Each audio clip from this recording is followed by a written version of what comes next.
You were not meant to be a slave to the grind. You were not meant to trade your life force for money. You can escape gravity. You can unlock your life. You got this. Let's go. Hello and welcome to Unlock Your Life. You're here with me, Jennings. Guys, I want to tell you a story about my own life and what I've been going through lately, and hopefully it's helpful for you. So last year, I would say September, October, I had gone through a bit of a stressful time the beginning of the year. I was selling Lanier, which was a property I owned in Georgia, and it was on a bridge loan. The Fed was raising rates. We were able to pretty quickly and easily sell that at a nice profit. And we were dealing with the other property that we had on a bridge loan, Clemson, and Clemson did not go as smoothly. We were able to sell it and break even. If you want to hear more about that, you can listen to $6.1 million Deal Gone Wrong. It's my most popular episode. So if you want to check that out, I document the saga there. But once I had made it sort of through that time of stress and getting those things taken care of and off my plate, I kind of lulled into a spot in my life where I was doing pretty well. Things were going smoothly. Things were going well. I was involved in another little side hustle business thing that was making me a lot of money. The deal room's going well. Apartments are going pretty well. We'd sold off a couple of properties and taken some profits there. And I was moving into a phase in my life where I had achieved what I had set out to achieve 3.5 years ago, when I was putting a stake in the ground saying, I'm getting into multifamily. I'm not being a contractor. I'm sick of working 50, 60 hours a week. I'm sick of building other people's dreams, killing and eating, and not having anything to show for it at the end of the day. I'm done with that, and I've got to escape this. And I had a vision, right? I had a focus. And I believe that God gave me that vision to some degree, that he wanted to guide me into a new direction because it worked well. He blessed it, I felt like, and it went fairly smoothly, whatever. I mean, there's definitely ups and downs, but it was successful. But I was beyond that. Right now, my basic needs are met. I've sold off a good bit of my apartments. Most of the ones we were working on were stabilized, and things are going okay. I'm making money with my education company. I'm making money with a couple other side hustles that are bringing in good money. And yet I was struggling with stress. I was struggling with anxiety. I was struggling with some depression, and I wasn't in a very good spot. And in retrospect, I think I had lost my vision to some degree, right? I had a vision, right? I knew where I wanted to go. I had gotten there. I knew my vision was, I don't want to necessarily close another 1,000 apartment units and scale chaos and get into trouble. I want to just absorb what I'm doing and grow carefully, grow safely, grow responsibly. And yet I'm kind of falling into this anxiety, focused on myself. And guys, I would spend time in the shower thinking about how much money I was making per month and how it wasn't enough, and how when this investment pays off and when that investment pays off, I'm going to do this, and when I can grow this and I can invest in this business and I can make more a month and more a month and more a month. And no matter what number I came up with, it really wasn't enough and it wasn't satisfactory. And as I was, doing well financially, it wasn't fulfilling, right? And you've all heard the adage, well, money doesn't make you happy, or money can't buy happiness, or whatever. And I thought, maybe you don't think this way, but I thought, yeah, that's what broke people say. I want to find out for myself. I want to know, because that doesn't seem right. And I don't know if I know for a fact. I definitely think money can relieve stress, and it's better to have money than not have money. But you can be rich and off track, or you can be rich and on track. You can be poor and on track, and you can be poor and you can be off track from your mission, your vision, your why, and what the reason is you're here on earth to do. And I had lost sight of that. And I knew that this wasn't going to work. My plan wasn't going to work because my plan at this point was pretty much, let me just make as much money as I possibly can, right? Let me always amass more. I need more monthly income. I need more assets. I need more money in the bank. I need more. I'm on edge. Now I have more liabilities. Now I have more things that could go wrong. And you think, wow, these wealthy people that have all this money, they don't got any troubles. They don't get any worse. I'm telling you, they do. And I'm not putting myself in the mega wealthy category, but I know a lot of these people and they have their own problems, right? I mean, you have a mortgage of $250,000. Well, they got a mortgage of $250 million. They have lawsuits. They have insurance claims. They have all sorts of things. They've got different problems to deal with, but we all have problems, right? And we're all looking for our vision, our mission, our purpose. And so the focus on the money, the focus on the more, the focus on my goals, my achievements, my ego, my popularity, whatever it is, I have found that to be empty, right? And I hope you can take this from a place of like, I'm not trying to say like, I've made it and I've got all this money and everything else. I don't, right? I'm a normal guy, average guy, and we all have our issues, but I definitely have achieved more success than I did 4 years ago. I'll say that. That's empirically true. I've got more success now than I did before, and yet it's not as fulfilling as I thought it would be. So if you're a longtime listener to the podcast, I appreciate you. And that's why I kind of feel comfortable sharing some of this stuff with you, because I appreciate you listening. And I want to tell you the truth. And I want to tell you what's really going on so that maybe you can learn from my idiot mistakes. So something that hit me was Oliver Anthony. Now, if you've never heard of Oliver Anthony, he wrote a song recently, The Rich Men North of Richmond. And it's basically an anthem about what's kind of wrong with society and how screwed up America's gotten, et cetera, et cetera. And so this song was filmed in his backyard. He's not really a professionally trained singer. He didn't have a record label with Nashville or anything like that. I think he just set up his phone and recorded himself in his backyard. I mean, like the background is woods and a deer stand. And so this song went completely viral. And I'm not going to talk about the song or the message of the song. I don't really care. That doesn't have anything to do with what we're talking about. But this guy has been thrust into the spotlight almost overnight, right? I mean, meteoric rise in popularity. And he was able to get himself or invited onto Joe Rogan's podcast, the Joe Rogan Experience, which is the most popular podcast in the world. I mean, I don't know how many millions of people listen to that every day, but it's big and it's a big stage. And so Oliver is on stage with this guy and he's talking about anxiety. He's talking about stress. He's talking about fear. He's talking about depression. He's talking about how, for the most part, his life was going fine, right? It was going well by all standards. This was before he had this huge hit, but I guess he still had a level of success before this. And Joe asks him, like, what was the change, right? What brought about this change? And he said, basically letting go, right? Letting go of his ego, letting go of his goals, his dreams. And that has been a big thing for me, right? And as an entrepreneur, as a real estate person, whoever, like my audience, you probably listening to this, I'm sure you have goals and ambition and drive and dreams, right? And I think some of those are placed in you by God. And that's part of your personality. And that's going to drive a lot of success for you.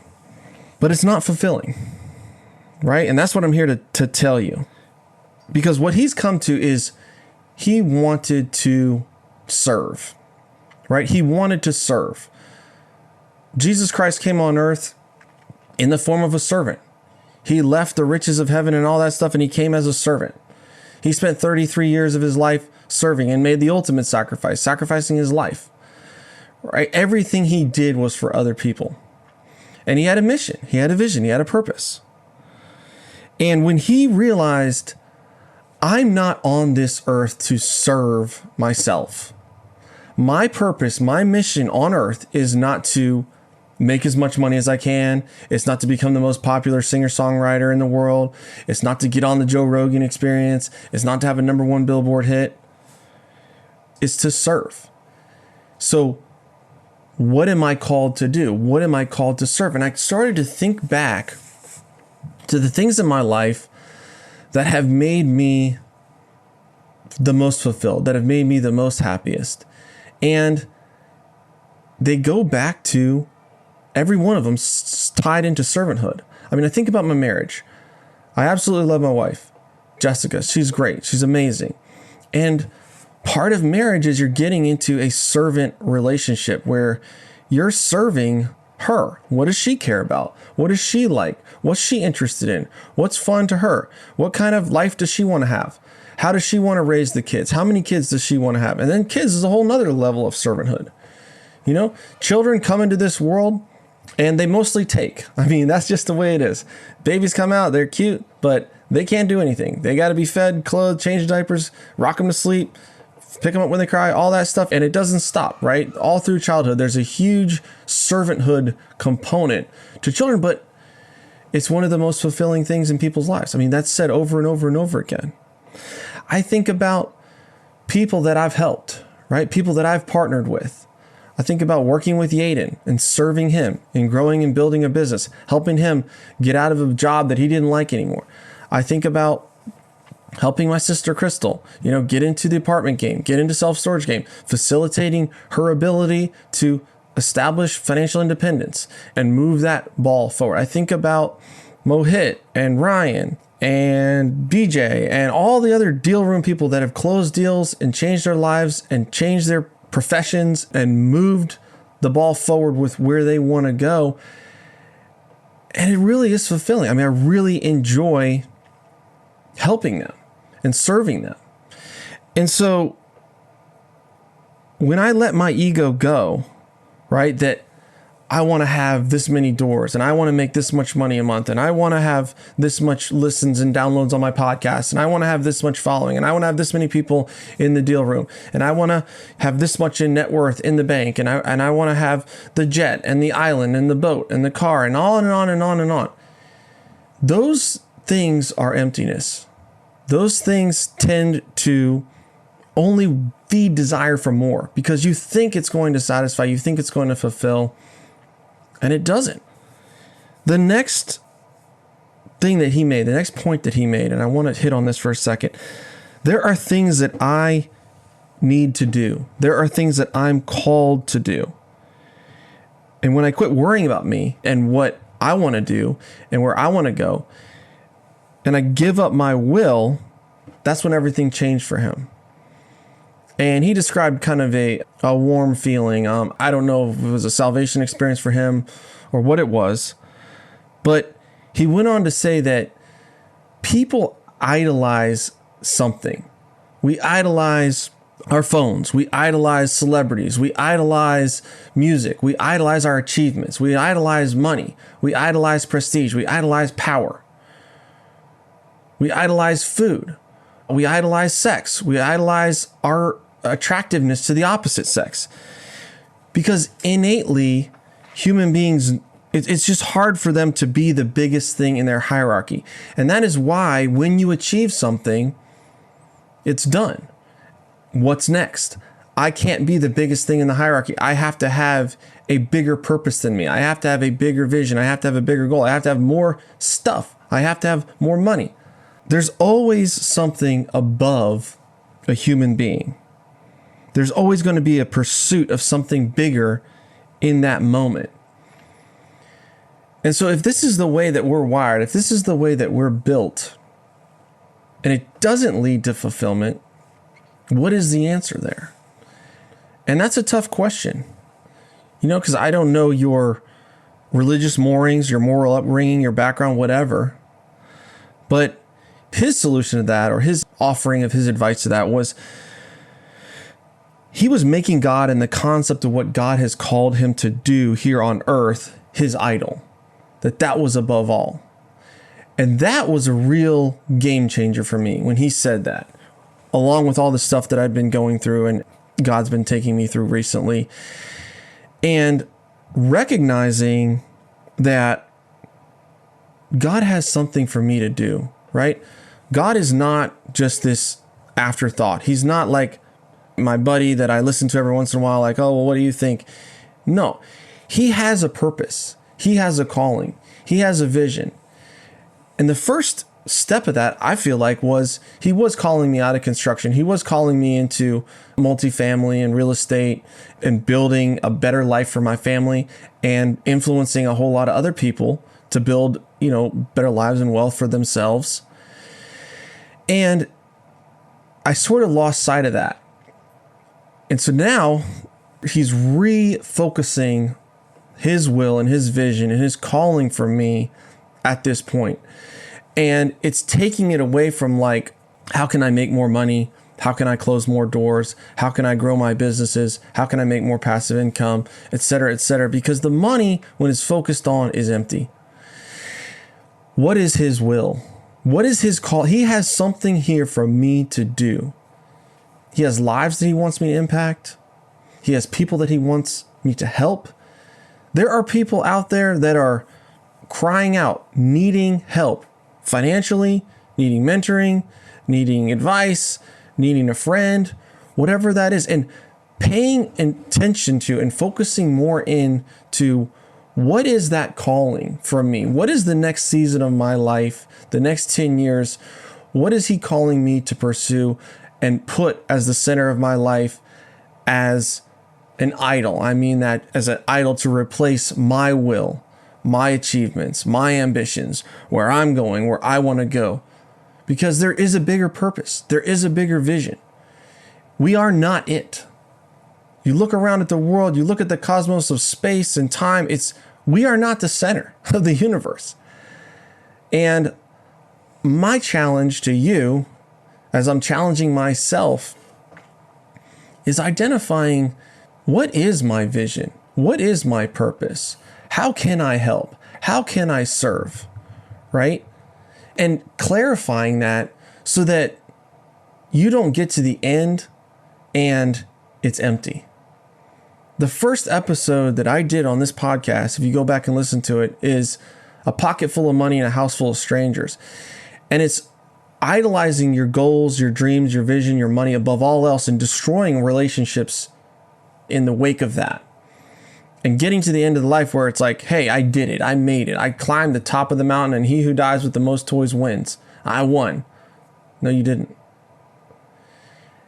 And so the retrospective time I'm having right now is refocusing that on what is my calling? Who is God putting in my life for me to help? Who's God putting in my life for me to serve?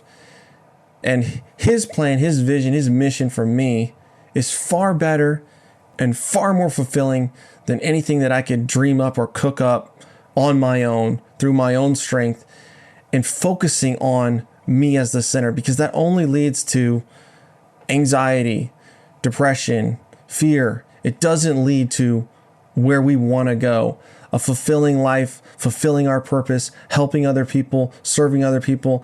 And, if you're a spiritual person, serving God's purposes for where he's placed you on earth to do that, which is the least and the lost, right?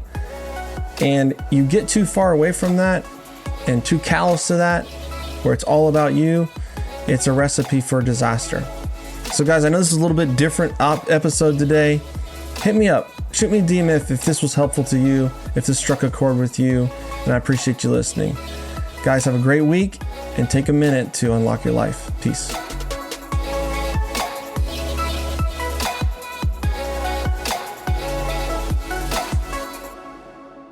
This is thepodcastfactory.com.